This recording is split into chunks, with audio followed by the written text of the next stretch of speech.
good Saturday morning, one and all. My name is Doug Ray. This is the Wealth Guardian Show. Welcome in today.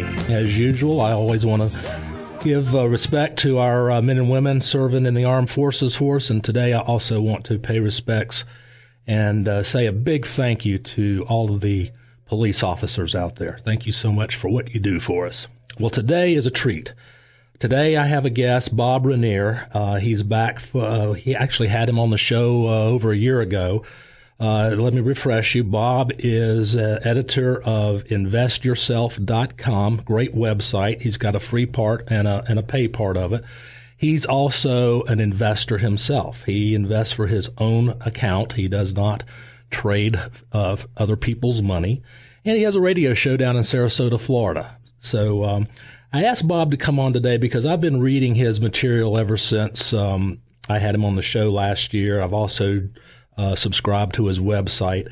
Bob, to say the least, is a straight shooter. I mean, he pulls no punches.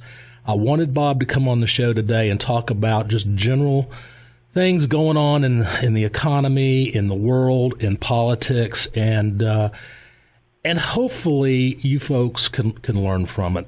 So, Bob, welcome into the show today. Good morning, Doug. How are you? I'm doing great.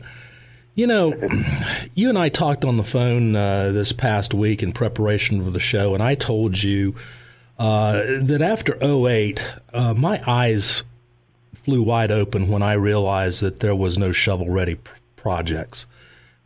When did it happen for you? Considerably farther back. My eyes woke up way back in the mid-'90s.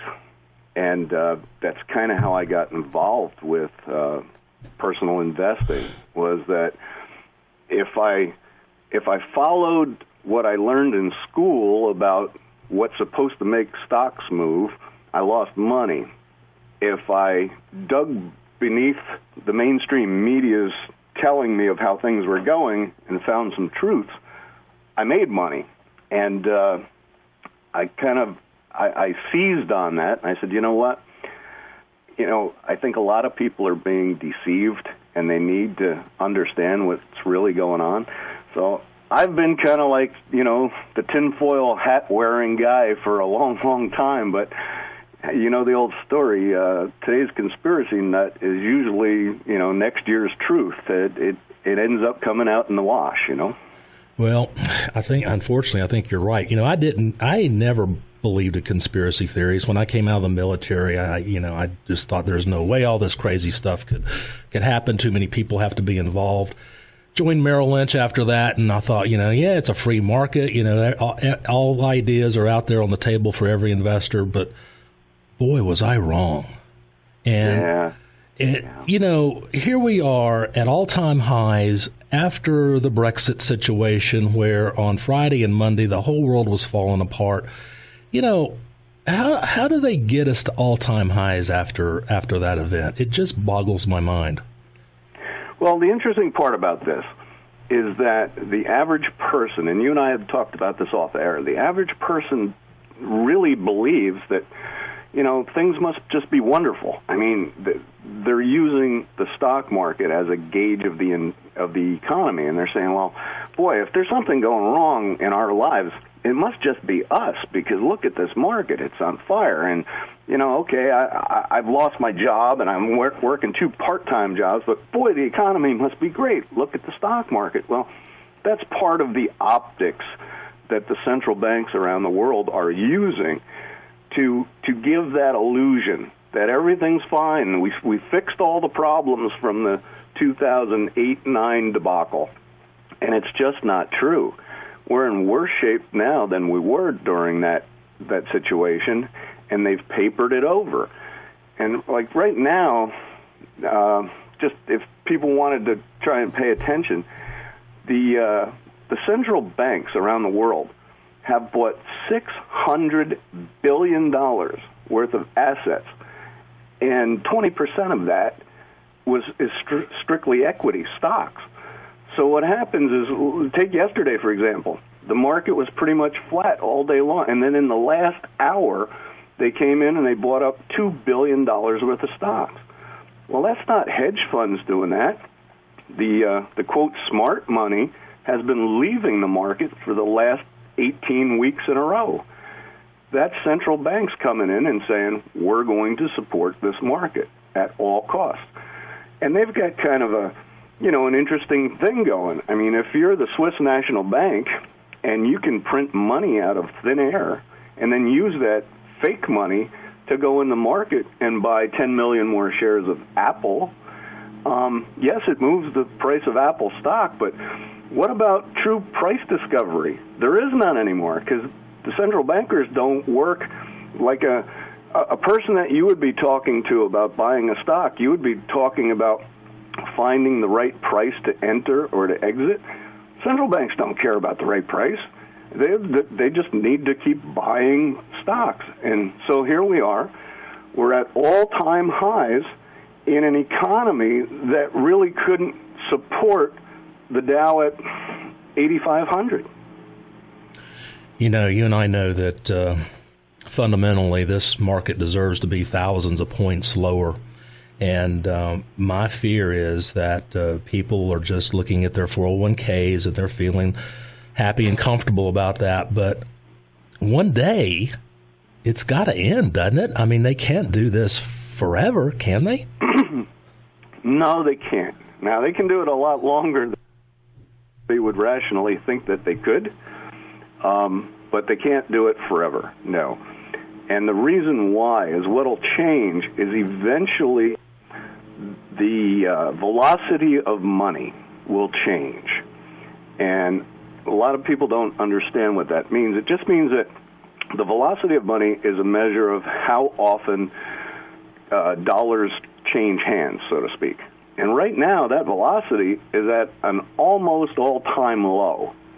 Money just isn't changing hands as much as it should in a healthy economy.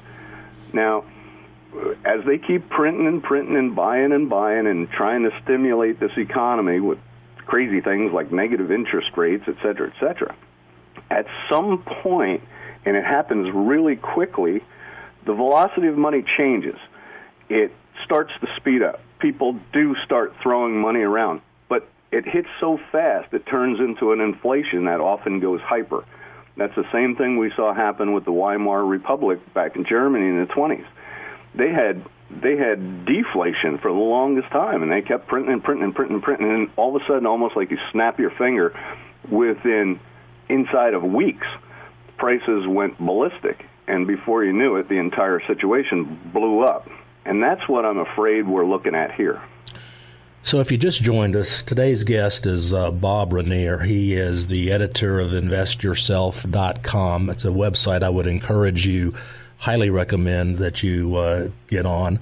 Bob has daily comments. In fact, 3 times a day. He is an absolute straight shooter. And if you're tired of listening to the CNBC talking heads sugarcoat things, Bob is a refreshing change of event. Bob, if we're headed into some kind of a blow up here, what comes after that? Well, you know, Doug, if you've been with me for over a year, you know that I believe that we are ultimately facing a global monetary reset. And, you know, this is going to sound way out of left field for most people, but I truly believe this. And the reason being that as we look around the globe, most of the major economies are not just broke. They're in so much debt, it can't be paid. So debt that can't be paid will not be paid. And they know that the course that they're on right now is kind of like putting fingers in all the leaks of the dikes. They know that. Meanwhile, in the background, they're working on a global monetary system to kind of replace the dollar as being the sole global reserve currency. And they're going to do that with the SDRs. Now, it's not ready to go yet. That's why they're so desperate to keep things looking good and keeping the wheels on here. But at some point, I'm afraid that we're looking at a global devaluation where all the major nations are going to have to write down some debt, discharge some debt, devalue some currencies, and get things back on a more equal playing field. And I think that's a very scary idea for a lot of people.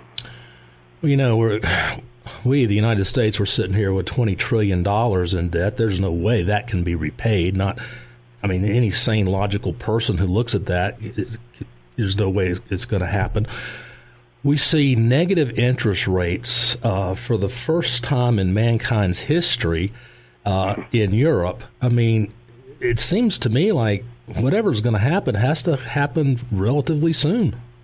Yeah, it's coming down the pike. And, you know, the toughest thing to ever do is predict an event and put a date on it. But I firmly believe that 16, 17, and 18 are going to be transformative years. Gigantic events are going to take place over these next 2.5 years. And, you know, I'd like to say I hope I'm wrong, but as you just said, when you see something that has never happened in the history of the world, negative interest rates has never happened before, and $14 trillion as of today, $14 trillion is sitting in accounts with negative interest rates. You have to pay to keep your money there. You know something terribly upside down is taking place. Well, Bob, we're up against a break. When we come back, I want to talk a little bit more about this. I want to talk about your website some, and I want to talk some more about if this comes to pass, what would you as an investor be doing? What are you doing now to prepare for it? So today on the Wealth Guardian Show, we've got Bob Rinear in. He is a private investor and a straight shooter. And we'll be back in just a moment with more Wealth Guardians on 94.5 WPTI, the Piedmont's news, talk, and sports station.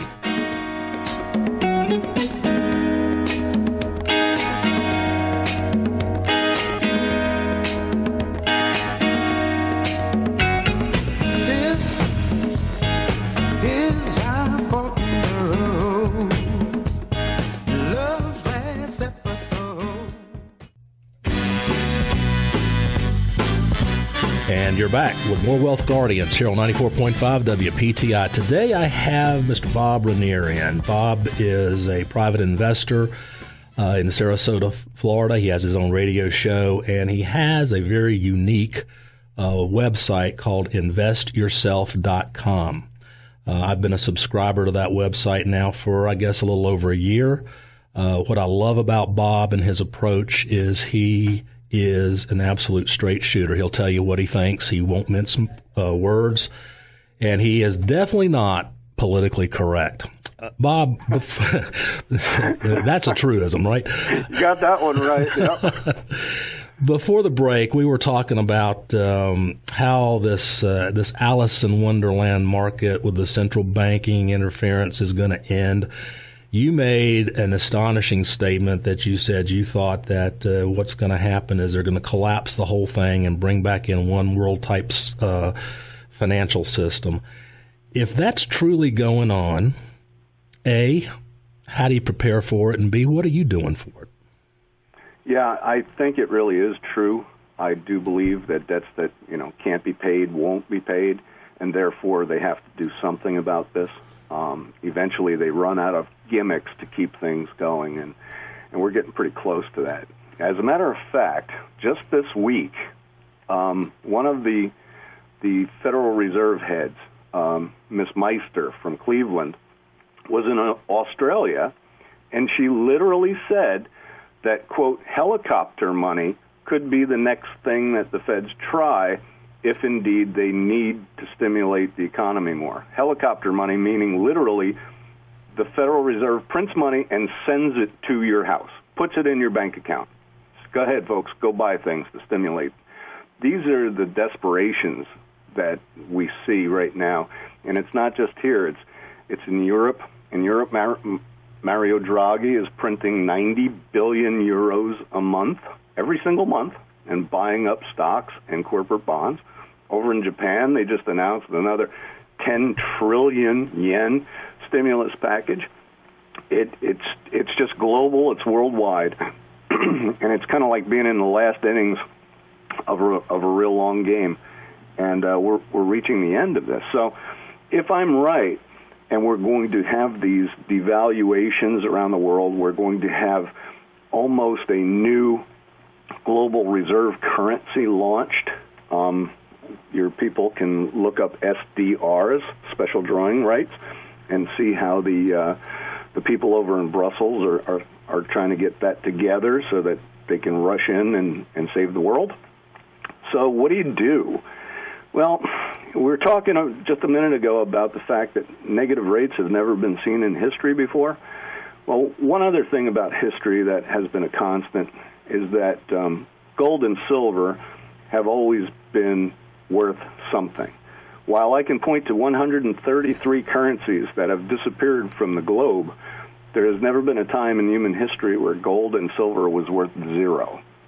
So I really, the old thinking used to be, have some gold, maybe 5% in your portfolio, and then people got brave and said, maybe 10%, and I don't believe that at all.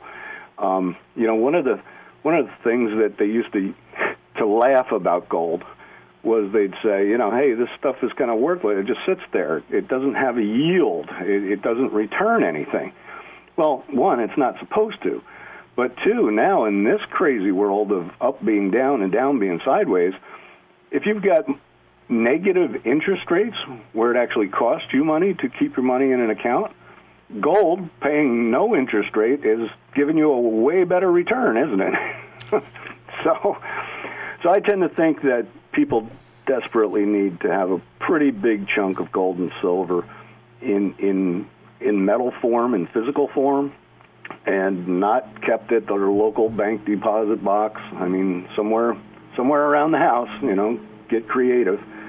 Because if I'm right on this, and the SDRs are going to be the new step in a global reserve currency, I see a lot of evidence that they're going to put a certain amount of gold backing into that currency. People are tired of totally fiat currencies. They want something to back it up a little bit, and they're going to use a percentage of gold to back these SDRs. So I think gold has a really bright future from here, and it's protected people for thousands of years from calamities, and I think it'll do it again. I was reading something on Porter Stansberry's website a few weeks ago where he was talking about the same thing, how the debt is so large now, the only thing they can do is to monetize it. And the way they're going to monetize it is do a reset, and that would require gold to go to $10,000 an ounce. It seems crazy. I want to bring it back to your website, investyourself.com, because on that website, on the pay side of it, you give the trades that you're in. And I've been very impressed watching these trades develop over the past year or so. I want you to speak to the folks about your Vegas play a little bit. I don't want you telling them what it is. They're going to have to pay for it to actually know what it is. But talk about the development of the Vegas play and what it's designed to do and what it's done so far. Well, thank you for that, by the way. The Vegas play was something that we patterned in 2010 and 2011. We saw a particular setup taking place, and we said, if we do this, and this, I think we can hit a big home run with this. So we saw something very similar. And by the way, back in 2010 and 11, we took $30,000, and by the end of the play, it had turned into $1.2 million. And I know that sounds insane, but for a fact, you can watch this play, you can see how that worked. So, did you teach Hillary how to play cattle futures years ago? Thank you for that. Boy, I wish I was that lucky. We saw a very similar pattern shaping up, and we said, look, it's been a long time since we've done this, but I like what I'm seeing here. So what we did was, back in November, with a $19,000 investment, we went into this particular play, and we made a couple changes along the way as it developed. And as of yesterday afternoon, that $19,000 is now worth $227,000. And folks, I can attest to it. I'm in the Vegas play myself. In fact, I'm in two of your Vegas plays. So if you want to get more information on what the Vegas play actually is and how to execute it, go to investyourself.com. All right. Getting back to how to protect yourself from what's coming. This week, it was very apparent to me and I think anybody that was listening that the Democratic Party has gone full-fledged socialist. So socialism, it's never worked in any nation it's ever been tried in. You mentioned the Weimar Republic in the first segment. With all this debt, with the nations of the world leaning socialist, why is inflation not going crazy? Inflation isn't going crazy yet because, like we were talking about earlier, the velocity of money isn't changing hands. To get inflation, you need people doing lots and lots of commerce, buying and selling things. And frankly, we're not seeing that. If you look at corporate earnings over the last 4 quarters, you see every time, they might just barely squeak out the earnings, but on falling revenues. The velocity of money is at an all-time low or very close to it. It's bounced along the bottom for a while. And that's why I was saying that it's usually a very fast transformation when it does pick up and that velocity starts to go crazy. All of a sudden, prices start running away, and the next thing you know, you've gone from just some inflation to almost a hyperinflation. But as of right now, as long as people are more concerned of a return of their money than a return on it by buying and selling things, things have remained pretty well subdued. Do you think that the price of gold and silver is starting to signal that turn? I mean, it was in a 3-year bear market, and now in the last, 6, 8, 9 months, we've seen a 30+% move up in gold and silver. I think it's a combination of things. I think a lot of people, like myself, are starting to realize that indeed gold is going to play a part in the new SDR rollout. This isn't conspiracy net stuff. You can go to the BLS and you can see what the SDRs are and what they're doing. They just included China into the SDR basket. That becomes official in October of this year. And so gold, people realize that, hey, the entire world is floating on all of this fiat currency. Something's going to change. And if gold's going to be included in the SDR package, then the price of it has to go higher. So I think gold and silver will always follow gold along to some extent. So I think the price action that you see is the realization of lots and lots of people that we are coming into an end game here, and they want that protection. Well, I got to be honest with you. I've never in the past been what you call a gold bug. But I think I'm starting to turn that way. I mean, we're seeing, and we have been seeing, that the big banks around the world have been buying gold. I mean, tons of gold over the last couple years, yet the price really hasn't moved up in, relatively speaking to the purchases that are going on. No, it hasn't, and that's unfortunate that the central bank elitists have an interesting little game that they play. On one hand, they go into the COMEX and they literally print up futures contracts out of thin air and dump them on the market, keep the prices down, but meanwhile buying the physical. And that can last only so long. Eventually, the amount of physical available at the price that you want to get just doesn't exist. And that's another part of the reason things are moving. People just don't want to part with their metal. And if you want it, you're going to have to pay up a little bit more for it. That's right. Bob, I'll tell you, the time has flown by. I could talk to you all day long on the show here. What I'd like to do is ask you to come back on the show and say a few weeks or months as this thing plays out, and let's just kind of regroup and see where we go. Well, I'd sure love to, Doug. Yeah, I'd love to have you back, and I'm sure our listeners are going to want to know more about you. It's Bob Rinear. His website is investyourself.com. I encourage you to go and take a peek at that. Bob, I appreciate you. Thanks a ton for being on the show today, and we'll talk soon. Thank you. Thanks for inviting me on, and take care of yourself. You too. And this is the Wealth Guardians on 94.5 WPTI, the Piedmont's news, talk, and sports station. Oh.